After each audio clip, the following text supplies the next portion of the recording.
Welcome to a brief introduction to a short podcast series we are putting together with the aim of providing some very practical ways of engaging with the Bible devotionally. These podcasts will be brief and will be focused on a portion of that week's reading of the Gospel of John according to the simple reading plan we've made available. Now, if you're interested in engaging but haven't picked one up yet, there are many of those plans available in our lobby. It's pretty simple, it's just a front and back page. We'll do about 2 chapters of John per week, and that will take us to about mid-December or so. I'm Eric. I'm one of the pastors of the Town Church, and I'll be your host over these coming weeks. Now, big picture, our engagement with the Bible as a church is flowing from our approach to spiritual formation, and it is rooted in the biblical conviction that God himself is the greatest prize of the Christian, both now and into eternity. We get to know and love God forever. So the main aim of our spiritual formation is for our love of God to grow, which then shapes how we live. Our love for God grows then as he reveals more of himself to us, and all that is by his grace. One of the most common ways he shows us himself is through his word, and his self-revelation finds its pinnacle in the person and work of Jesus. It's the gospel. Now, foundational to our engagement with God's word is the truth that God right now is present and active, and that God himself, through the Spirit, uses his word to point us to himself.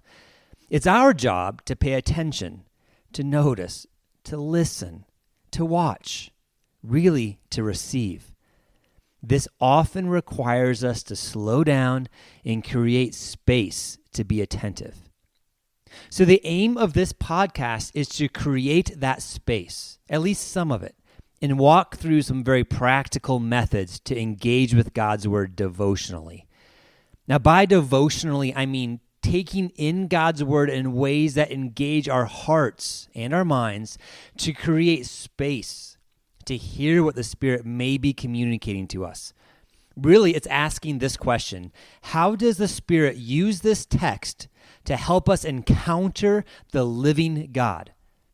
This encounter will always be faithful to the God the text points to, but the truth of this living God will likely be applied to each of us in different ways, according to the condition of our hearts in the moment.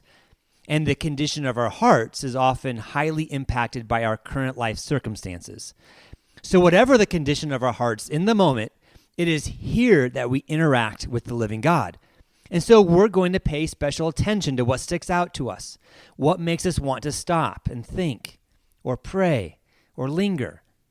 Perhaps the text creates tension in our hearts, or maybe there's encouragement, or perhaps a difficult or sensitive question bubbles up. Maybe you experience joy. We want to notice that and meditate on those things in light of who God is, and bring those things before God in prayer. Prayer will be our formational theme coming up in the new year. See, this is where the objective truth about God then becomes personal, forming how we think and live, and most fundamentally important, shaping who we love. This is the goal of engaging with God's word, no matter if you're approaching it from a more devotional or academic lens. Our hearts, our love of God in response to God is the target.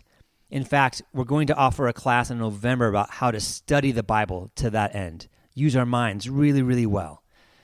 See, my hope is that this podcast will be a practical resource to help us engage with God's word with our hearts so that we might encounter the God who is present and active and loves us more than our hearts can hold. And as a result, be formed by him. So I invite you to join me in the coming weeks as we seek to be further spiritually formed by knowing and loving God through engaging with his word.